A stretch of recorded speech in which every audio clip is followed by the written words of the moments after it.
So we begin. He has been describing all the experiences of Ashwapati on his journey of consciousness.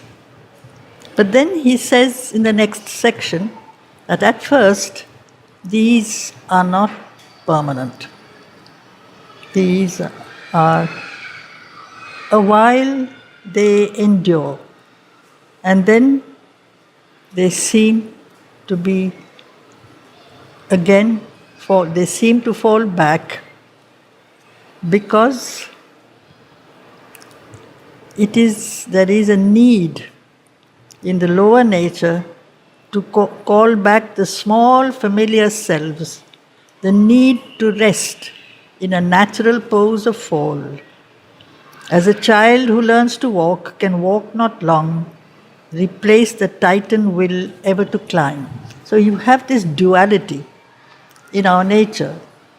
There is an upward pull in all beings, especially in the human nature. There is an upward pull, and when this is there is always, sooner or later, a downward pull. What goes up comes down. This is part of the dual nature of man. If we belong to, you were asking about the gods, the beings below the world of mind, the beings, the entities, they don't feel the need to change because they are what they are. So there is no rising and falling. The beings above the world of mind do not feel the need to change. They are representatives of certain principles of light.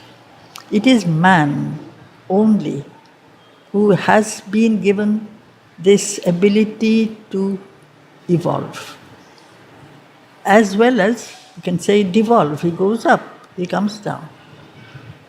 Therefore, it is through man that a journey can really take place. This journey for a very long time is not only upwards. Evolution is not only upwards. Nothing moves in a straight line. Sri Aurobindo gives us the image of the staircase that leads from one step to the next. But staircases can lead us down as well. You can come down, you can go up. And this is what makes the journey unpredictable. You fall, you slip down, you feel tired, or you are so pleased with whatever you have achieved that you sit down and rest and believe that you have arrived at a very high level of realization. It is not a continuous climb. So,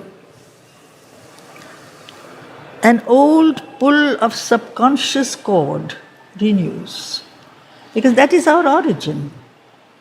We have grown out of the lower creation, where the darkness has been ruler, and we have come out of that. That pull is there, the pull of the past, the pull of the lower nature. It comes back again and again. It draws the unwilling spirit from the heights. Yes, the unwilling spirit, not that person who has completely gathered himself one-pointedly and is moving upwards. That is the tapasvi.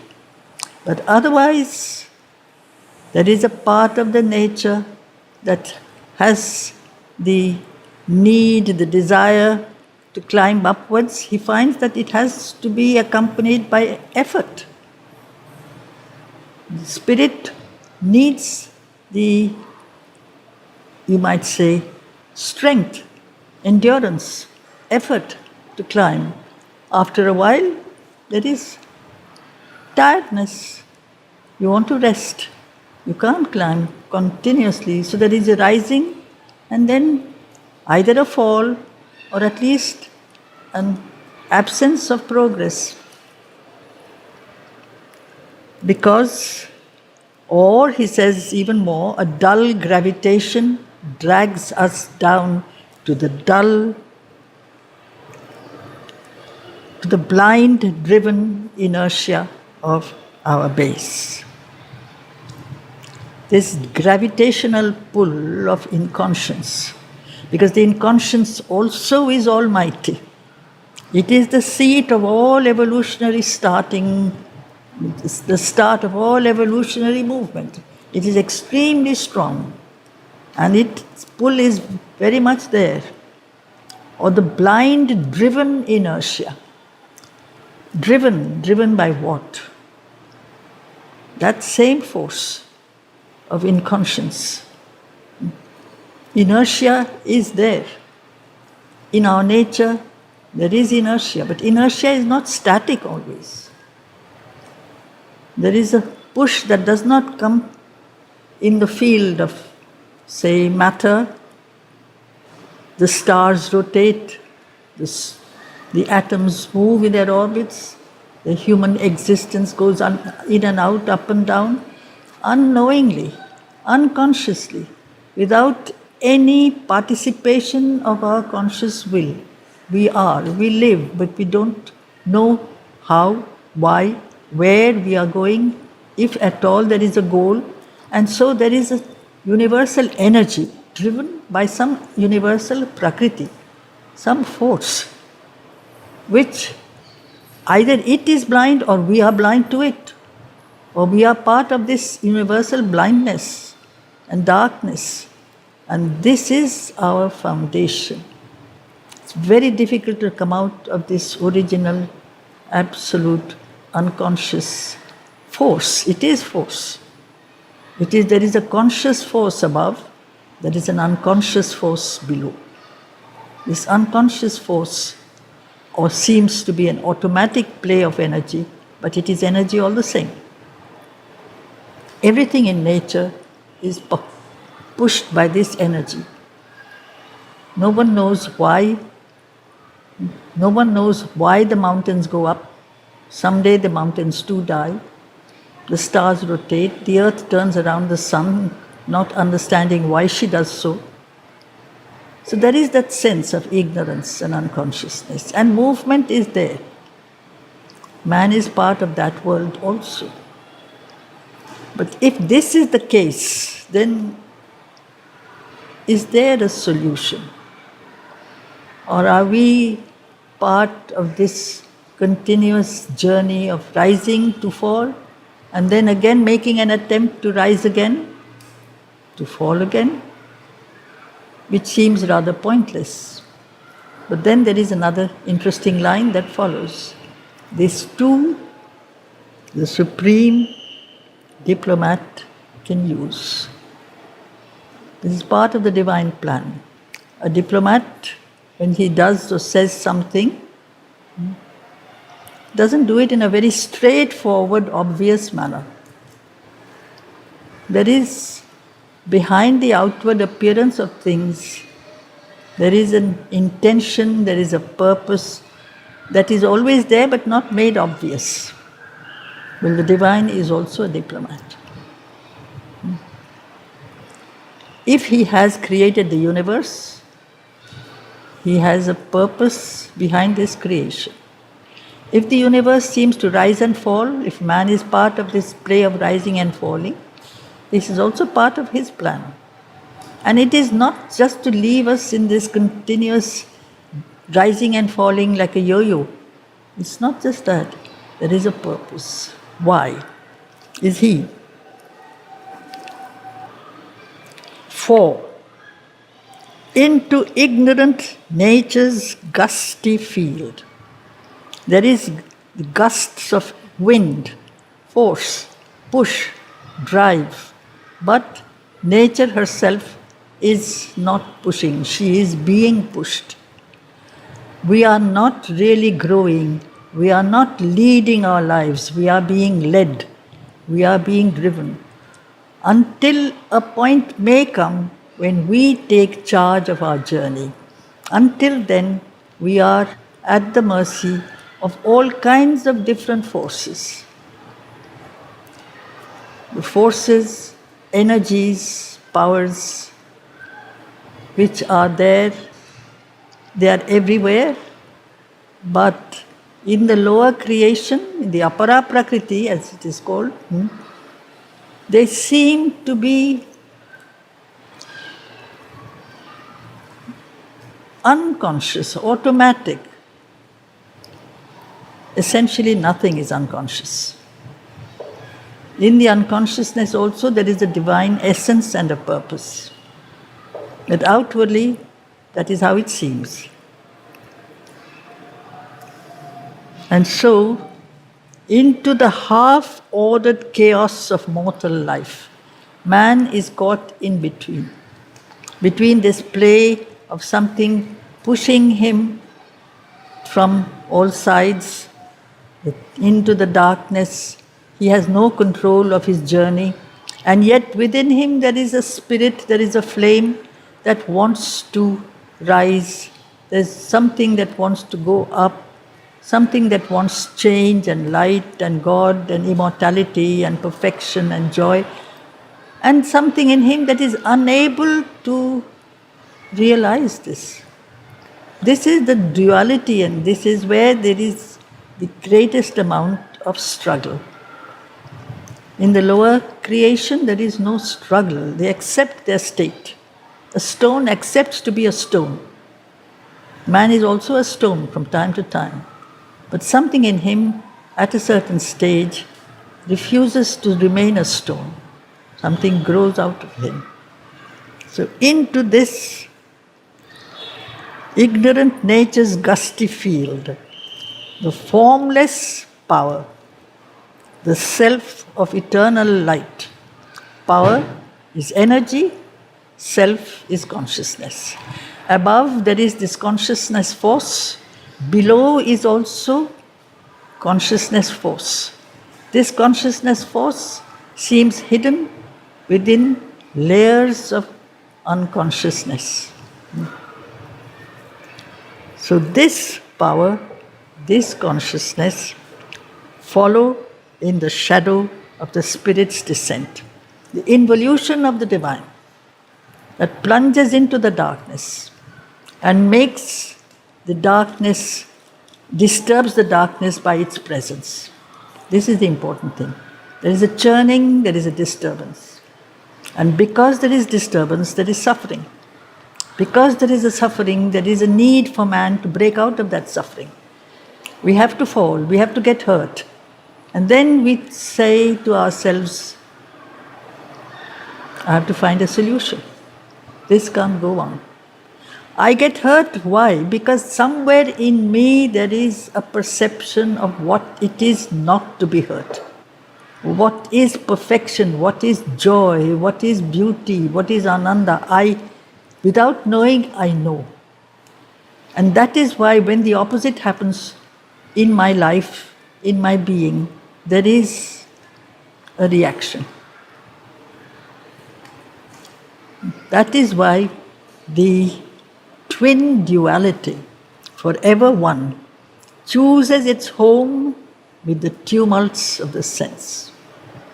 The twin duality of self and power, nature and spirit, soul and matter. In this world of matter, which is covered by inertia, there is also a spirit.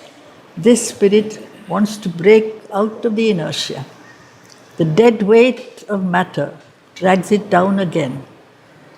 So man has inside him somewhere the presence of the spirit, which is why when there is the experience of that which is not beautiful, which is not spiritual, which is not luminous, something in the being is disturbed. When, on the other hand, there is only light and truth and joy and beauty, there is also in man something that seems to be unable to continue being like that. Because the lower nature and the lower pull also have their demands.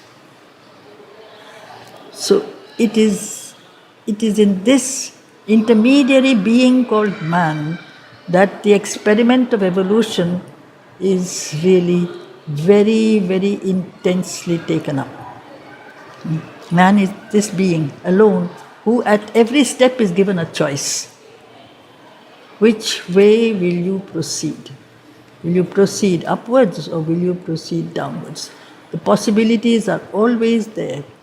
But if you are conscious of what you are here for and who you really are, then you choose the direction that you have decided to follow. The Titan will choose force. He is an embodiment of the ego, massive force. In him, the struggle for light is not there, it's the struggle for power. The God doesn't struggle, he is light. He doesn't need force. Man has something of both. And so, there is a tumult. In the field of the body and the mind and the senses, there's an attraction to light, there is also an attraction to dirt, to ugliness, to whatever is distorted. We are attached to that too. And so, because of this, the divine enters into this darkness. He chooses, he comes unseen into our darker paths. And curtained by the darkness, does his work. And therefore, in our inertia, in our inconscience, in our absolute egoistic ignorance, he does his work of helping us to break out of this, to break the thick crust of resistance, often in a continuous, you might say, disturbance, or sometimes by sharp blows, by crushing circumstances, as Mother calls them. These will remind us what we are really here for. Because we remember the divine, we forget the divine. We are attached to the undivine as much as the divine. And therefore, he is curtained by the darkness. This is the diplomat. He does his work. A subtle and all-knowing guest and guide, till they too feel the need and will to change. This lower nature, the tumults of the senses. Otherwise, the early yogas have said, you cannot change the lower nature. The body is made of matter. The matter is not open to the light. You can just concentrate on liberating your soul and let the soul retire, go back to its source, which is the supreme consciousness. As if the world of matter were made just so that finally we can throw it away.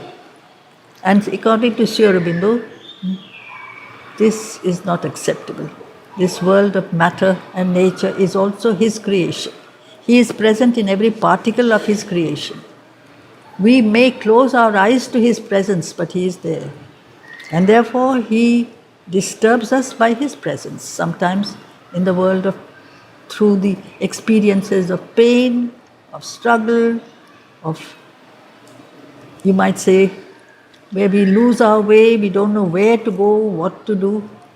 And those are the moments when, even in the body, in the life, in the mind, there is a beginning of a call, not only in the spirit. All here must learn to obey a higher law. Here you have a few lines which are really, in a sense, a summary of the entire yoga of Sri Aurobindo. All, everything. It's not just the mukti of the soul that has to go away from this world of what is often called illusion, maya, temporary creation. All is a manifestation of the divine, an incomplete, imperfect manifestation because there is at the same time a refusal to turn to the light. We are given a choice. And that is why Sri Aurobindo has said also, and Mother has repeated it many times, if only humanity consented to be spiritualized. We can make our consent. If we consent, we participate, then the journey becomes happier, shorter. But we are allowed not to consent for a long time. Because each part has its own nature, has its own law, has its own ego. The ego is not just one ego. Every part of our being has its own separate ego. Even your toenail has an ego. When it hurts, it reminds you that I exist. Everything has its darkness, has its error. So if that is why the change is so slow. Every particle has to open to the light. All here must learn to obey a higher law. Our body's cells must hold the immortal's flame. Because the body too is a projection of the divine consciousness. But he has permitted it to be covered not just by matter, but by a refusal to accept on or you might say a forgetting of, or you can lose the connection with the divine. You have forgotten the divine. You don't want, your body has forgotten that it is part of the divine. This is something that he has worked out. Now, through how to get back that connection, how to go back to that original, say, unification with the divine. Mother speaks constantly of unifying yourself. How to go back to that unification? Each part in us has its own divided nature. And so, it becomes very diverse, very complex, the journey. And this is part of the play of manifestation. In the original supermind, beyond the supermind is the Satchitananda. But in the play of the supermind, you have the one that becomes the many. And in the many, everything has been allowed its role. So, the unconsciousness, the ignorance, what elsewhere Sri Aurobindo describes as the otherness of self, is also permitted. From there to return back consciously, knowingly, voluntarily, back to the source, back to the origin. This is our journey. Not just in my heart and mind I pray to the Mother, that is not enough. That is a start, but that's not enough. In every part of my being, there has to be remembrance. First of all, awareness that she is there, her force is there, the presence and consciousness of the Lord is there. She is the worker, she is constantly helping us to remove our resistance, if we call. And sometimes she puts it very simply. In one of her talks, especially for the, since now it's the season for the competitions, and there was some of the students who said during the sports and the competitions, sometimes it becomes very difficult for the body to transmit that, what you are asking us to do, to arrive at a certain overcoming of our difficulties. That is the reason why we have problems, we have difficulties, and we pass through these difficulties so that we can overcome them. Not that you come first or last, that's a minor thing. But you overcome your limitations and climb to another level. And you can't do it by yourself. But she says, appelez-moi, why don't you call me? I'm there, appelez-moi when you have difficulty. Call me, I'm there for that. It is this chance that is really what life is all for. In life, you can at every moment call. And if that call comes from deep within the very difficulty that we are going through, not from the mind, but from the body itself, then there is the beginning of a certain receptivity and opening. It won't instantaneously change, but there is a start. And that is really the integral yoga. Every part is an expression, a different expression of the one divine. There is the one, there is the many, and all are aspects of that one. Otherwise, else would the spirit reach alone its source. Otherwise, the soul, yes, has come from the divine. Essentially, it is maybe plunged, it has plunged into this world of matter, but it is always divine. And at a certain point, when the world of matter cannot manifest the spirit any longer, or fails to make the attempt, the soul withdraws and goes back to the source from which it has come. It never becomes tarnished. The rest is. Else would the spirit reach alone its source, leaving a half-saved world to its dubious fate. So then what happens to the rest? Mind, life, body, matter, subconscious, unconscious. Why have all these planes been made? Just so that you can move away from them? Half-saved world, because for a while they all had become expressions, or you might say they had all housed the spirit.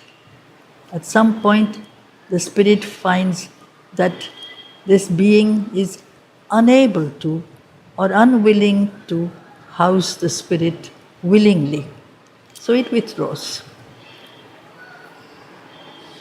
It's a very dubious thing. Dubious is not doubtful, but it's as if something that is, you question, is it worth it? Was it really worth it? All the struggle and all the effort of going through this world of life and mind and body, the joy, the pain, the sorrow, the temporary pleasures, for what? For whom? You question and you say, I don't think it really makes much sense. It doesn't make sense. Therefore, nature, this is the world of nature. She's moving, Prakriti. Nature would ever labor unredeemed. Unredeemed, to win back. To redeem is to get back, to win back what you have lost. Nature has lost connection with the source of light. She's struggling, and man is the intermediary. Man has not really been a good enough intermediary. That is the whole problem.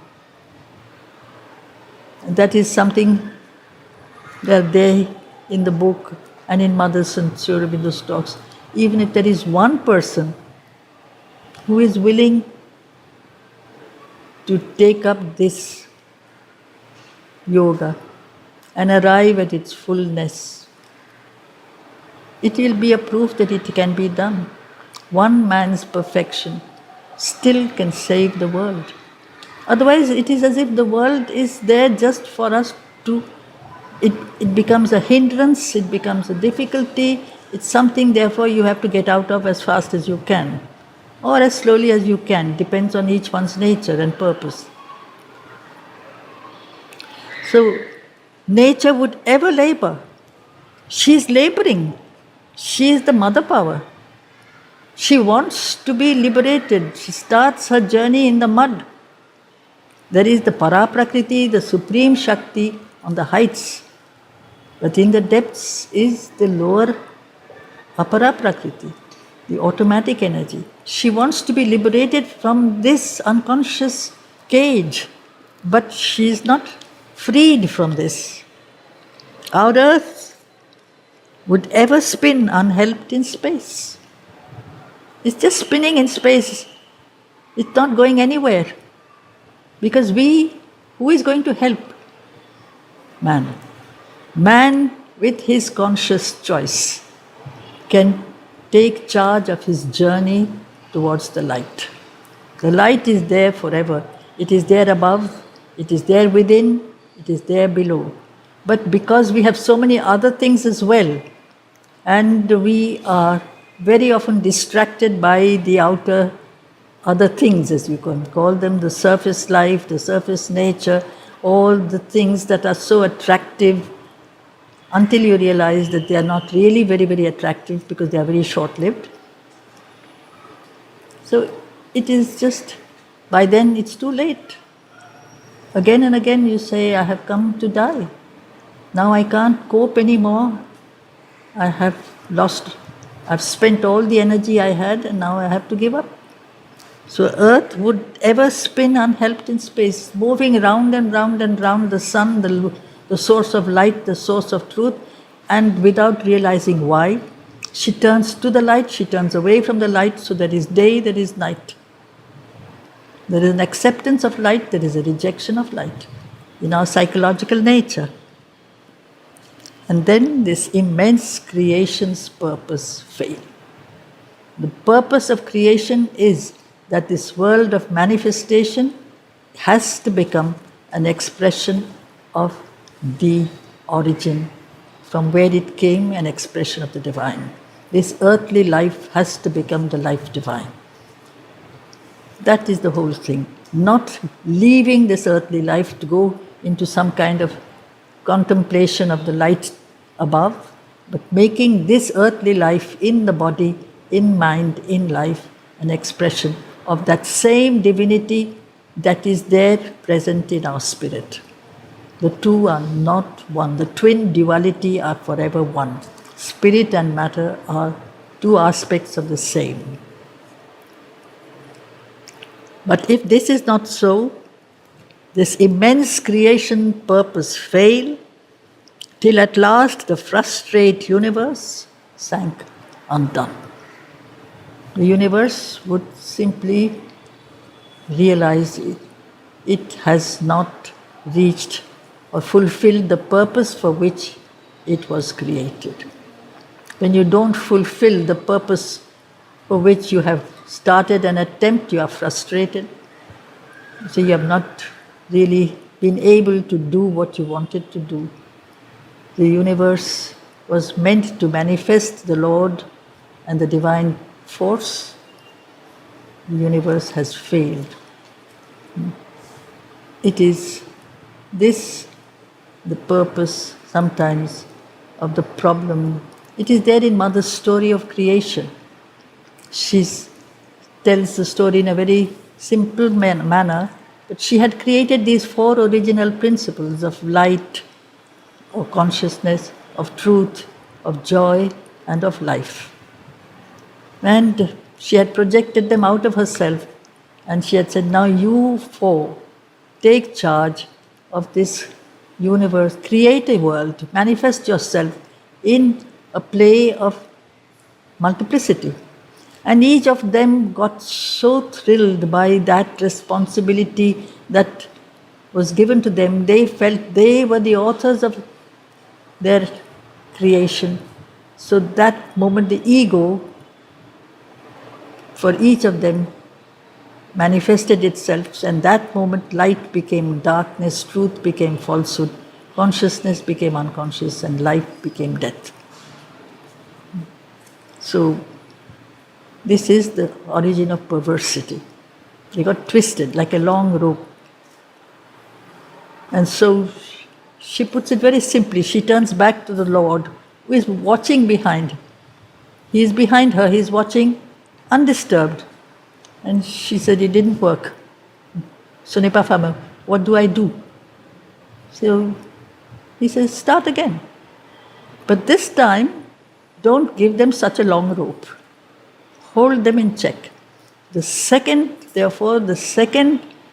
batch of forces that emanated out of her, she held them in check. These are the gods. So they are light, they are luminous, but they don't have power. The first ones become the asuras.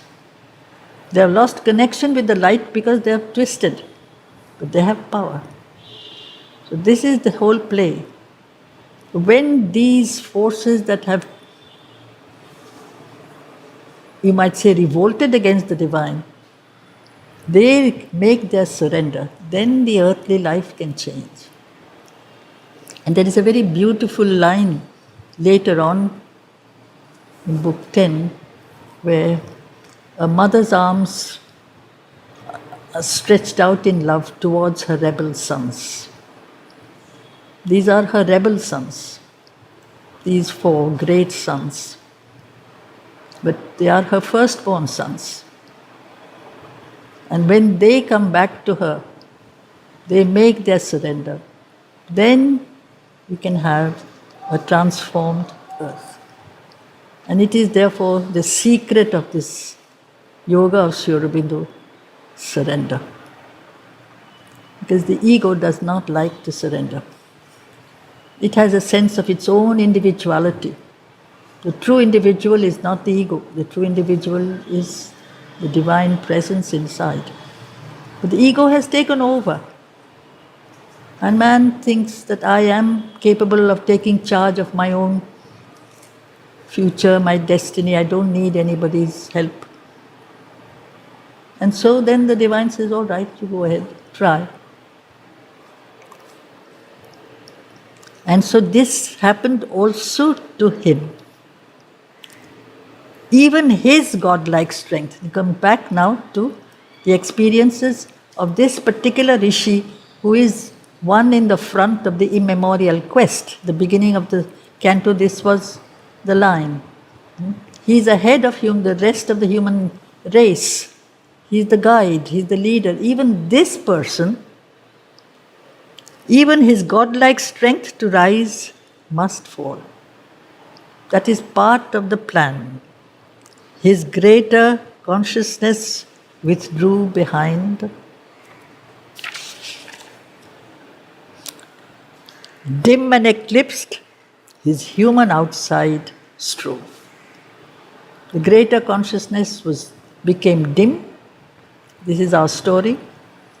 We all have a greater divine presence, very often eclipsed, hidden, and the human outside, with its energy, with its sense of separate identity, strives to feel again the old sublimities. I will again realize these things. But the I that says it is not the divine presence inside me. And that is where we go wrong. So because we lose that contact, we fail, we suffer, we struggle, until we aspire again, bring back the high saving touch, the ethereal flame. We have to return to that. Call back to its dire need, the divine force. That is the dire need, the struggle, the suffering, the problems that the surface nature thinks when it can take charge of the journey of your progress or man's evolution. And when it realizes it can't go very far by itself, it needs another guide. Then it has to call. So in order to rise, there is a need perhaps to fall. Then you realize that I have to really aspire. This is the old notion of you have to move back in order to jump forward. You have to fall to rise higher. This is the play of the forces of nature. You have that French phrase, il faut reculer pour mieux sauter. First go back, then you can jump further. You have to fall and get the energy from below so that you can rise higher. So when this happened, always it happened to him too. He would lose from time to time that connection. And then he would call back the saving touch. And always the power poured back like sudden rain, symbol of grace. If you call, the grace is there. The humility and the surrender and the call would bring down the grace, sometimes like sudden rain, or slowly in his breast a presence grew. Gradually a change takes place in our nature. This is how he's teaching us how to proceed in our journey of yoga. We fail, we fall, we suffer, we realize we have to surrender, we have to call. And if there is sincerity and total humility, the answer will come. She has said all sincere prayers are answered, provided they are sincere. Or slowly in his breast a presence grew. It clambered back to some remembered height, as high as it was earlier, or soared above the peak.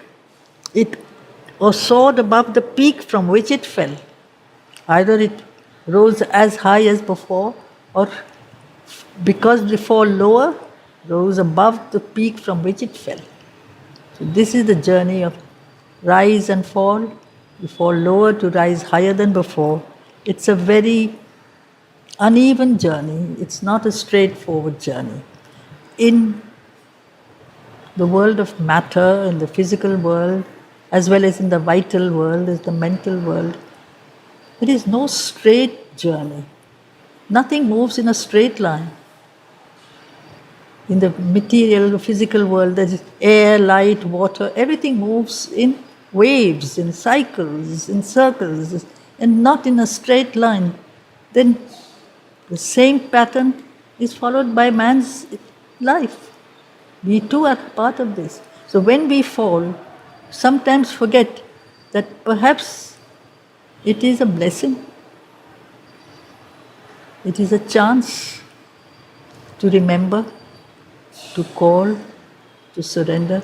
Instead of lamenting and weeping and saying that I have been abandoned by the divine, I realize I have been given a chance to get closer to the divine. I have been abandoned by my own strength in which I had so much trust. I felt I have my own, I can do it by myself. I had trusted myself, my ego too much. When that goes, there is nothing to help me. There is the divine only. She's always there. She says, I never leave you. Why do you have to be so disheartened?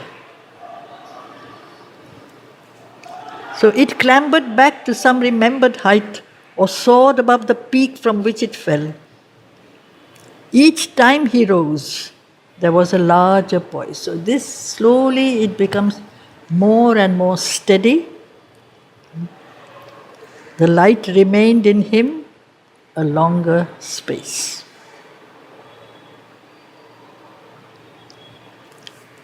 In this oscillation between earth and heaven, this is man, oscillating between the world of darkness, the world of difficulties, the world of complexities.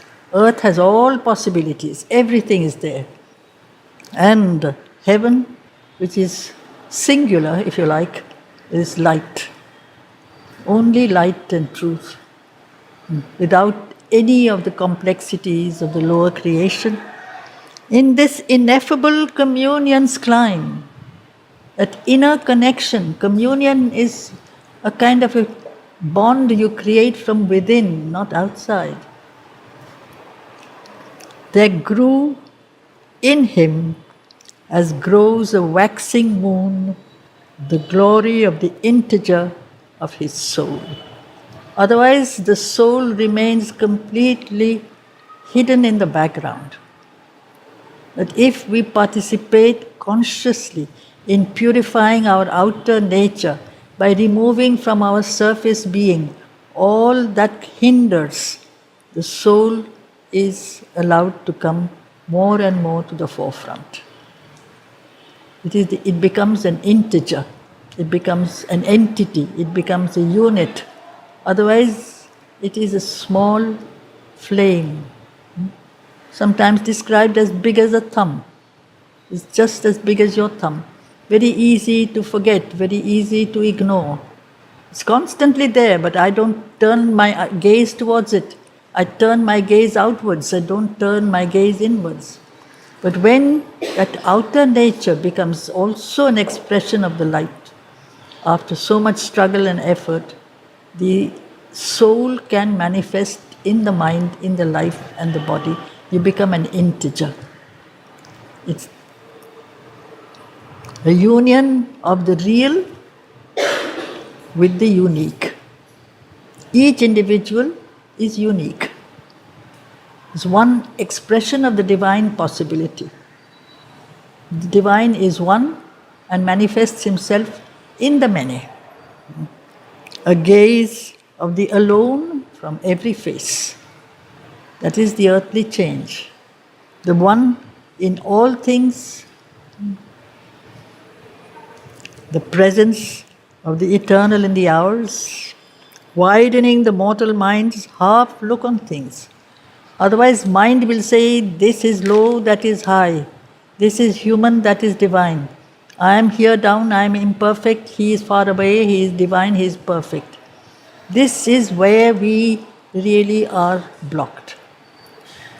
But when we find that he is down below also, everything that is he.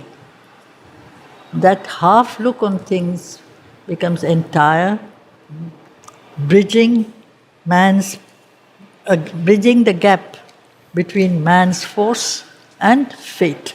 The ultimate fate is to manifest the divine on earth. That is the ultimate end. Man cannot, on his own, seem to achieve it. And so, nature has to pass through all these risings and fallings, and the gap between the lower existence and the final goal is bridged, made whole, the fragment being we are here. Otherwise, we are fragmented beings. There are different parts of our being. Certain parts are more open, certain parts resist, certain parts disbelieve entirely, totally indifferent. It's such a complex combination of elements in man, so that every part of the being to give up their individuality and blend into one total unity is enormously difficult. Because they have got so used to, the lower creation has become so used to being inert, unconscious, that I don't want to wake up. I don't want to change. The mind might say, I want to change, but I don't know how. The vital sometimes asks for joy and sometimes doesn't. So each part has its own way of being. And therefore we are all fragmented, torn, divided, to become ultimately one person, centered around our central unity. This is again and again repeated by the Mother. Become one person. Our whole existence can become much, much more conscious in its movement of manifestation of light if we become one and not multiple. But to do it by choice. And often the choice is forced upon us through all kinds of other experiences that slowly seem to push us away from that central unification.